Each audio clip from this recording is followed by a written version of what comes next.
Bien. Buenos días, doctora. Buenos días, compañeros. Hoy vamos a hablar de lo que es el síndrome de ovario poliquístico. Jimena, ¿puedes poner en pantalla grande, por favor? Bien. Una pequeña introducción a lo que es este tema, ya que el síndrome de ovario poliquístico ha pasado por muchos renombramientos para llegar a ser síndrome de ovario poliquístico, para que reciba ese nombre. En 1935, Einstein y Leventhal describieron por primera vez lo que es el síndrome de ovario poliquístico, que se abrió como SOP en mujeres con amenorrea, hirsutismo, obesidad, histología de ovario poliquístico. Ya lo que es en 1990 en una conferencia en Estados Unidos, la presencia de hiperandrogenismo que está asociado a una anovulación crónica sin otra causa específica. Luego ya en 2003 se realiza una conferencia por Rotterdam y este propuso hacer el diagnóstico de este síndrome de ovario poliquístico en pacientes que presentan al menos dos de las siguientes características: que tengan hiperandrogenismo, que tengan eh, oligoovulación y presencia de ovarios de morfología poliquística.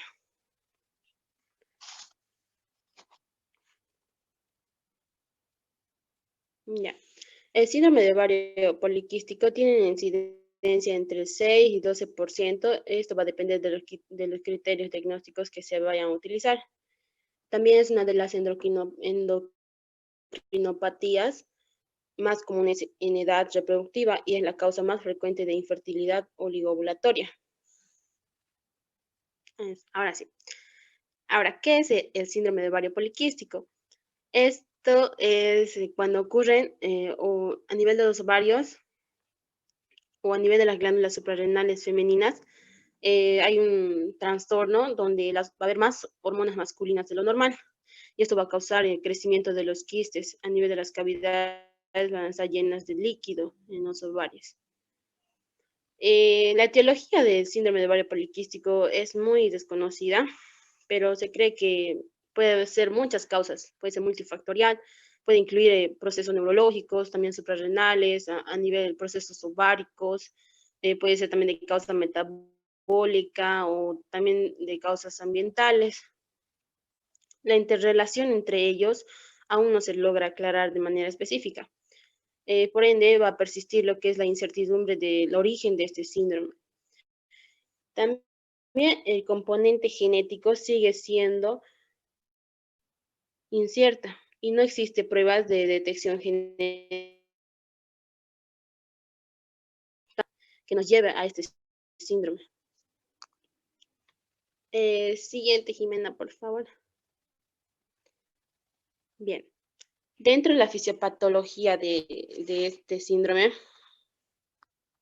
primero va a estar la liberación pulsátil de la hormona libradora de gonadotrofina. Ya. Esta a nivel del hipotálamo se encuentra a menudo alterada en el síndrome de ovario poliquístico y esto va a causar una hipersecreción de la hormona luteinizante, que es la LH, por la glándula pituitaria, y eso va a llevar a una disfunción de la ovulación e hiperandrogenismo.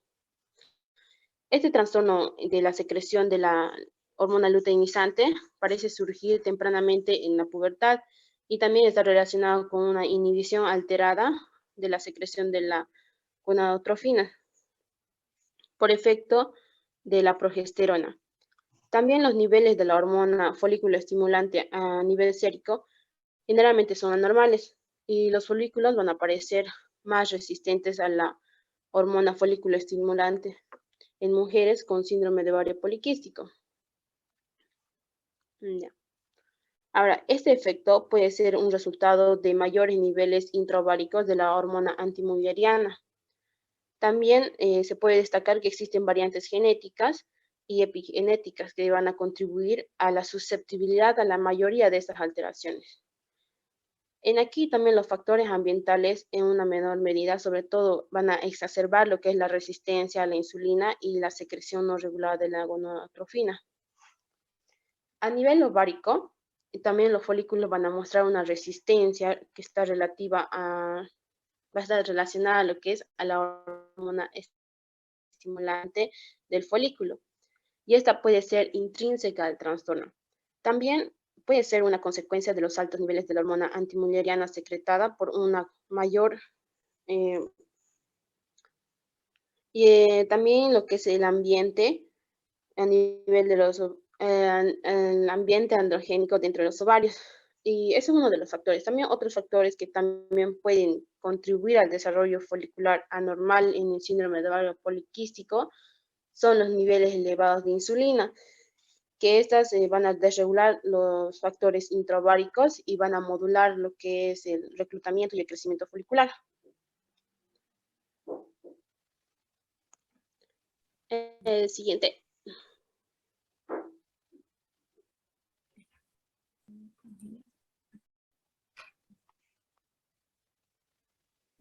Continuando con las características clínicas del síndrome de ovario poliquístico, existen 3 hallazgos clínicos, los cuales deben ser reconocidos en cualquier paciente.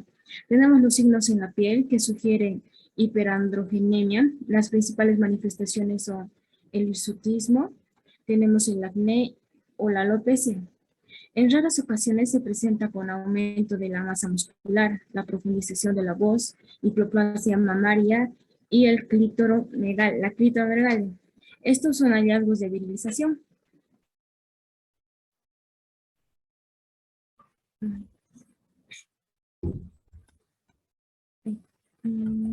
Se me congeló la máquina.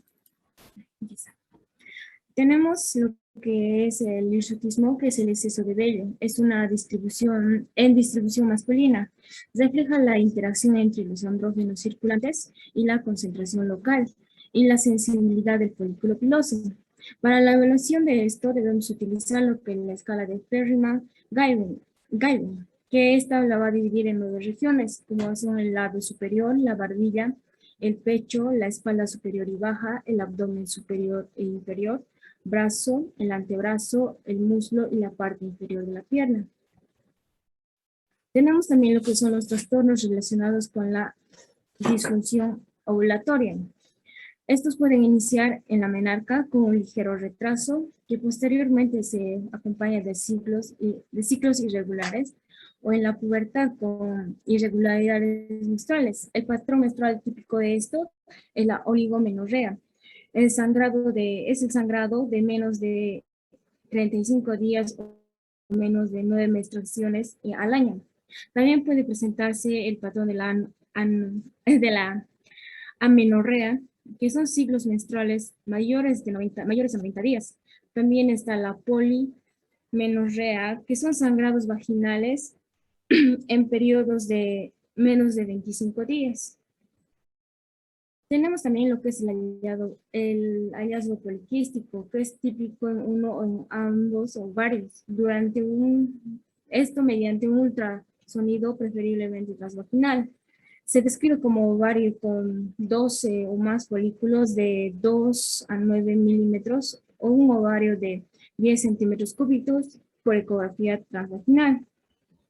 Para el diagnóstico se han creado muchos criterios para el diagnóstico.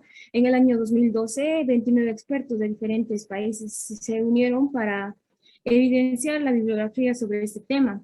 Concordaron en el uso de los criterios del consenso de Rotterdam del 2003.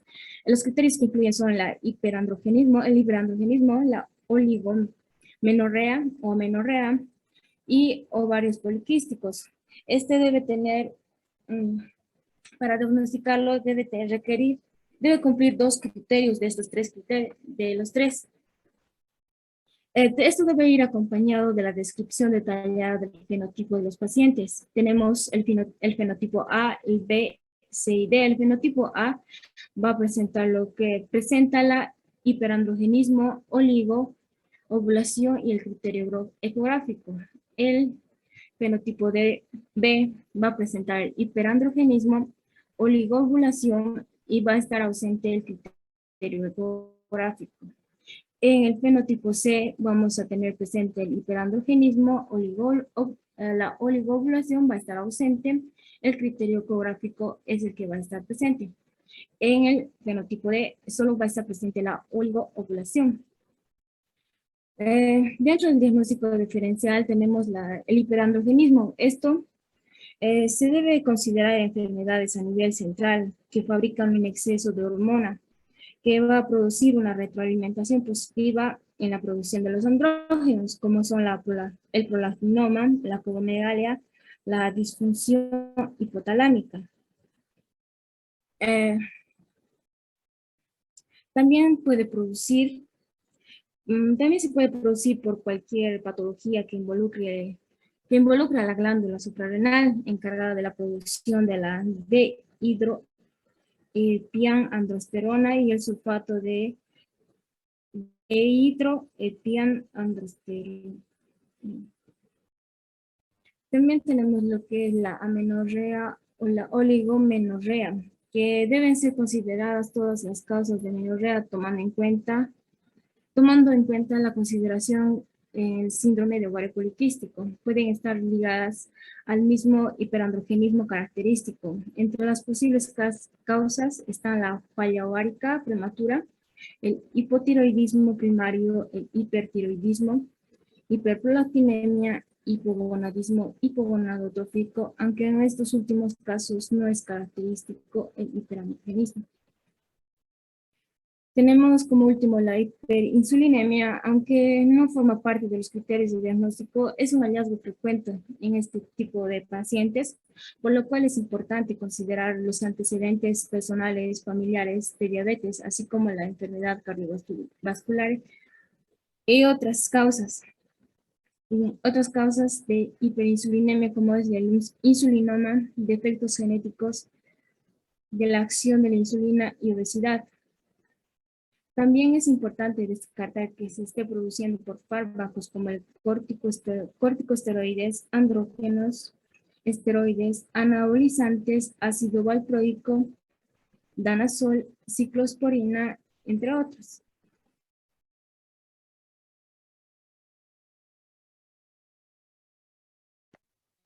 Ya, voy a continuar con lo que es el abordaje. Cuando nos llega una paciente con síndrome de ovario poliquístico, ¿nosotros qué vamos a hacer? Primero, lo que se debe realizar es una historia clínica bien minuciosa. Esta tiene que estar centrada en la aparición y también en la duración de los diversos signos de exceso de andrógenos. También debemos revisar lo que es su historia menstrual y el uso de medicamentos concomitantes, como puede ser el uso de andrógenos exógenos. También es importante tener los antecedentes familiares de diabetes y enfermedades cardiovasculares. Para esto, a la paciente de síndrome de ovario poliquístico se puede clasificar en riesgo o también en alto riesgo. Ya. Cuando una mujer con síndrome de ovario poliquístico está en riesgo, cuando puede presentar uno de estos factores, como ser la obesidad, que es la obesidad, también otros factores que sea fumadora, también la hipertensión, que tenga intolerancia a sobrecarga oral de glucosa, dislipidemias, enfermedad vascular subclínica, historia familiar de muerte prematura con enfermedad cardiovascular. Ahora, una mujer con síndrome de ovario poliquístico está en alto riesgo cuando presenta estos siguientes factores, como ser síndrome metabólico, diabetes mellitus tipo 2, enfermedad vascular de gran vaso o afectación renal, enfermedad cardiovascular con síndrome de apnea obstructiva del sueño. Yeah. También las mujeres con síndrome de ovario poliquístico tienen más riesgo de hiperplasia y cáncer de endometrio, infertilidad, hiperprolactinemia, trastornos de sueño y síntomas neuropsiquiátricos. Al examen físico, es importante medir las cifras de la tensión arterial, también la distribución de la grasa y antropometría, que eso se saca lo que es el índice de masa corporal y la circunferencia abdominal. También se debe buscar signos de hiperandrogenismo como clitoromegalia, la calvicie, que es la alopecia, y la distribución del vello corporal, así como también la presencia y la gravedad del acné. Tampoco no debemos olvidarse lo que es los signos de resistencia a la insulina, como es la hipertensión, y la obesidad, ya como dije, la distribución de la grasa centrípeta y la presencia de acantosis nigricans, que eso es lo que la mayoría de las pacientes presentan, que son manchas oscuras a nivel de los pies, como mayormente se ve en el cuello.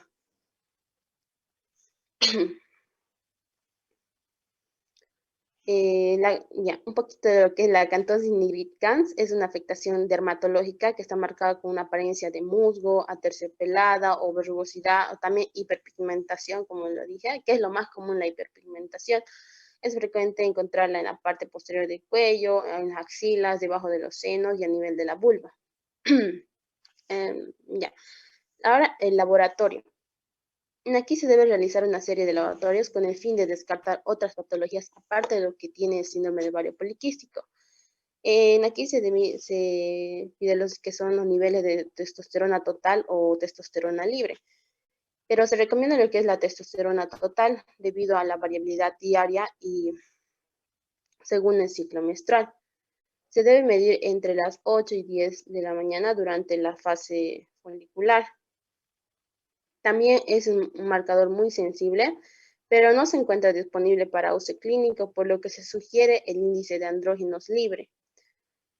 Tiene una buena correlación clínica con los niveles de testosterona libre y su valor normal es de menor a 5.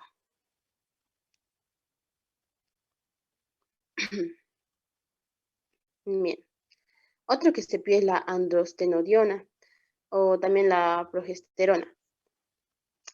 También se puede pedir la prolactina, la hormona luteinizante o la folícula estimulante. Esto es para determinar lo que es las gonadotropinas, cuando esas son de poca utilidad y también es mayor a 2 en estos pacientes. Y también se puede presentar en un 30% a 50% de los casos en estos pacientes con síndrome de ovario poliquístico. El siguiente. Bien, para el tratamiento, aquí es muy importante la decisión del paciente. Se debe basar en las prioridades del paciente, la eficacia del medicamento y también los efectos adversos. Y otro factor muy importante para determinar un tratamiento es el deseo de la paciente, digamos, si quiere ella embarazarse o no quiere embarazarse. Mayormente el tratamiento se divide en esos dos. Bien, pero un tratamiento así en general es los cambios en el estilo de vida. El cambio en el estilo de vida es el manejo de primera línea del síndrome de ovario poliquístico que está asociado al riesgo cardiometabólico. El aumento del ejercicio y el cambio en la dieta con restricción calórica es una evidencia de una disminución en el riesgo de diabetes en estos pacientes. También el ejercicio 3 veces por semana durante 30 minutos también ha demostrado que reduce el índice de masa corporal, la circunferencia de la cintura, la relación de la cintura con la cadera y la resistencia a la insulina, y también va a mejorar el consumo del oxígeno. También como la pérdida de peso en un 10% en la paciente mejora la función menstrual, la fertilidad en paralelo con la mejoría a la resistencia de la insulina y las alteraciones metabólicas. También es bueno realizar un screening de diabetes mellitus. Las mujeres con un síndrome de ovario poliquístico deben someterse a pruebas de detección de diabetes tipo 2, también a pruebas de intolerancia a los carbohidratos con una prueba de glucosa. Eso, como ya les dije, se realiza en ayunas y una prueba de tolerancia de la glucosa con carga de 75 miligramos, debido a que tienen 2 a 5 veces más riesgo de desarrollar intolerancia a los carbohidratos.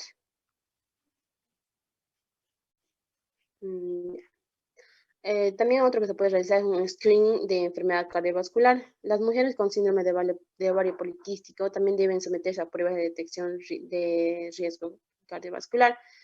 Esto ya se realiza mediante el índice de masa corporal, los niveles de lípidos y lipoproteínas en ayunas y los factores de riesgo de síndrome metabólica.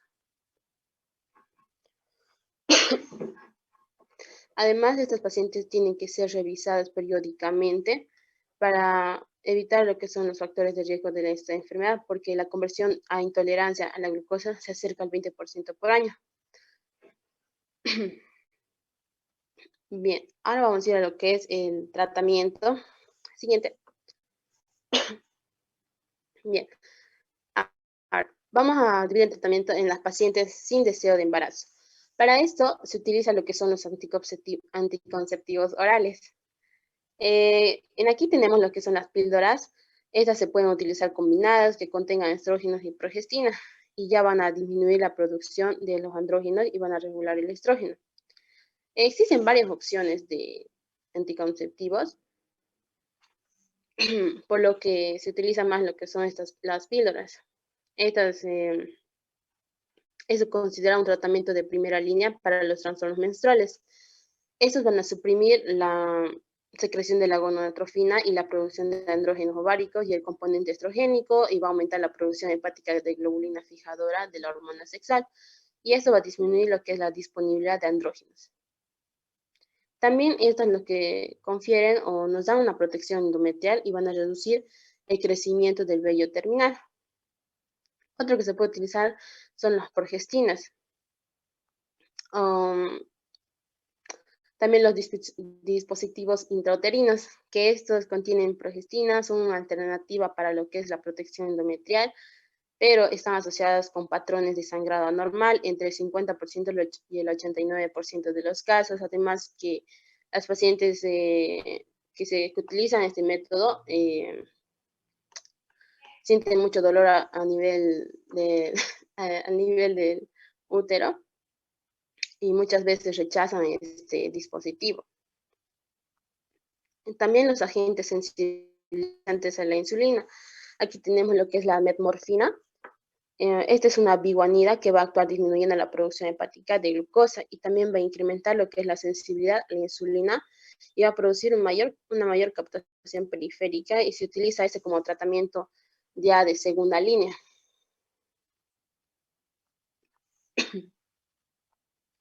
Y esto está contraindicado para el uso cuando las pastillas anticonceptivas no funcionan. Ahora, en las pacientes que tienen deseo de embarazarse y tienen este síndrome.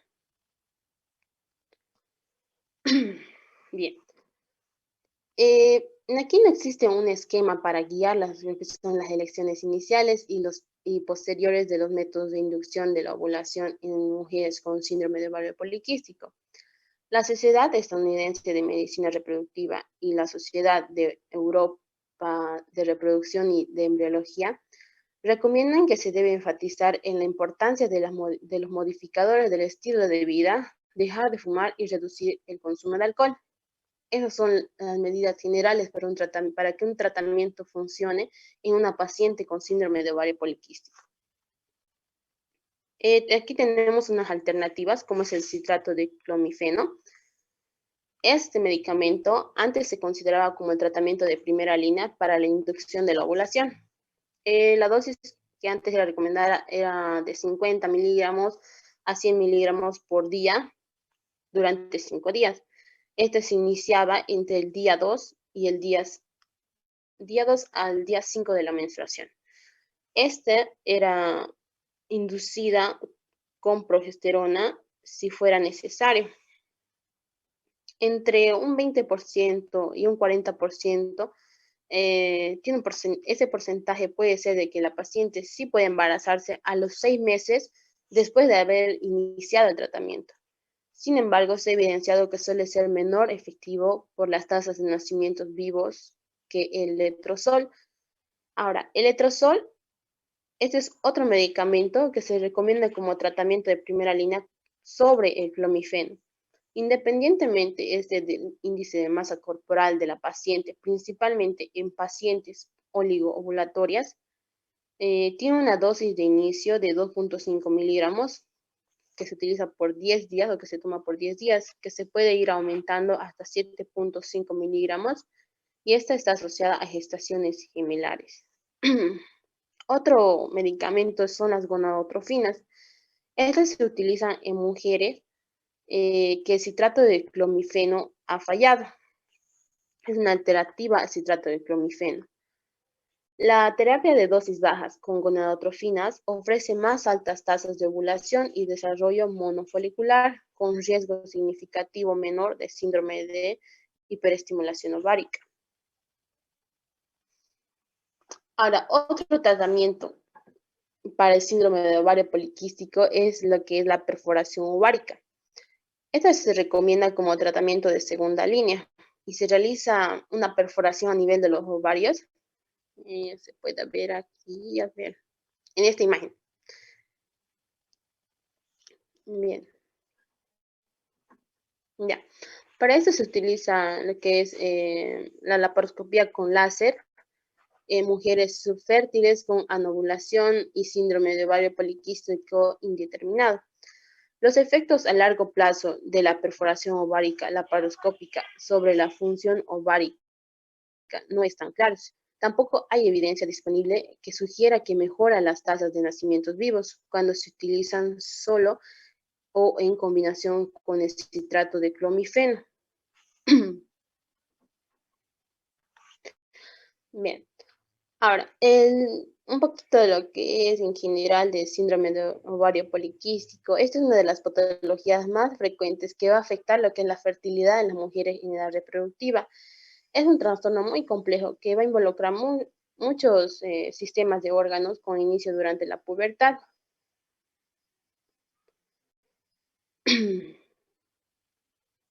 Mm, La lista de los factores que van a estar involucrados en este síndrome dentro de su fisiopatología continúa expandiéndose. Además de este, juega un papel muy importante en lo que es el hiperandrogenismo en los diferentes tejidos, es fundamental en las características clínicas de este síndrome. Este síndrome sigue siendo lo que es una enfermedad de exclusión, por lo tanto, siempre debe tenerse presente los diagnósticos diferenciales y después de esto basarse en los criterios establecidos por Rotterdam, que se basa en la presencia de hiperandrogenismo, lo que es amenorrea o oligomenorrea, en la presencia de varios poliquísticos cuando se observa en la ecografía. Eso sería todo, doctora.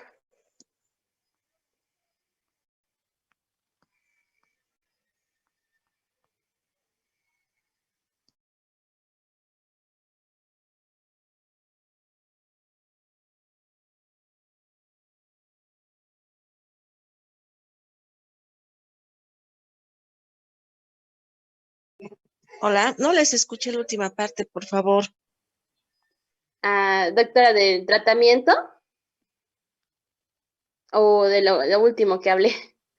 Lo último que habló, no le escuché. Ya. Les decía que el síndrome de ovario poliquístico es una de las patologías más frecuentes que afecta lo que es la fertilidad en las mujeres en edad reproductiva. También este es un trastorno muy complejo que involucra múltiples sistemas de órganos con un inicio durante la pubertad. También tiene una lista de factores que están involucrados en lo que es la fisiopatología, además que este sigue expandiéndose y juega un papel muy importante en lo que es el hiperandrogenismo en los diferentes tejidos. Este síndrome también sigue siendo una enfermedad de exclusión, por lo tanto, siempre debe tenerse en cuenta los criterios diagnósticos, el diagnóstico diferencial. Dentro de los criterios diagnósticos, a lo que deben basarse es en lo que se ha hecho la clasificación de los criterios de Rotterdam, que ha salido en el 2003, que eso es la presencia de hiperandrogenismo o amenorrea, la presencia de varios poliquísticos cuando se observa en una ecografía. Eso es lo último que dije, doctora. Es algo en general, una conclusión. Está muy bien. ¿Dudas que tengan sus compañeros al respecto?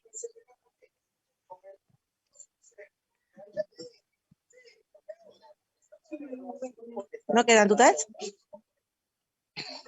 Yo tengo una duda, doctora. Entonces, ¿se podría diagnosticar un síndrome de ovario poliquístico solamente teniendo el hiperandrogenismo y la oligomenorrea, sin tener ninguna afección en los ovarios, ni quistes, ni tampoco el aumento de volumen? Sí. Tenemos que tener, exacto, tenemos que tener básicamente el común denominador es la insulinoresistencia. A esto sumamos nosotros clínica de hiperandrogenismo y o confirmamos el hiperandrogenismo, se diagnostica síndrome de ovario poliquístico. Gracias, doctora.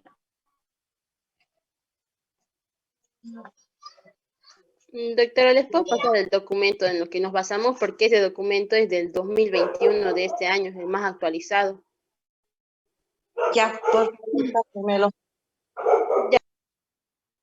¿Ya? En realidad me tienen que pasar todo lo que han dado hasta ahora, todos los documentos. No sé quién los puede grabar en un CD, me los mandan a mi casa en un taxi, yo voy a cancelar obviamente la carrera para que en base a eso también les tome el examen, si no, ¿cómo voy a tomar el examen?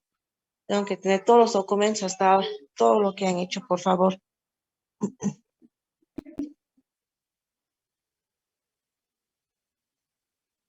Está Hola, bien, ¿me doctora. escucharon? Ya, muy bien. Doctora, sí. Gracias. Entonces, conmigo hasta el día lunes. Que tenga buen fin de semana. Gracias, doctora. Gracias, doctora. Hasta luego. Igualmente, doctora, hasta Doctora, luego. doctora.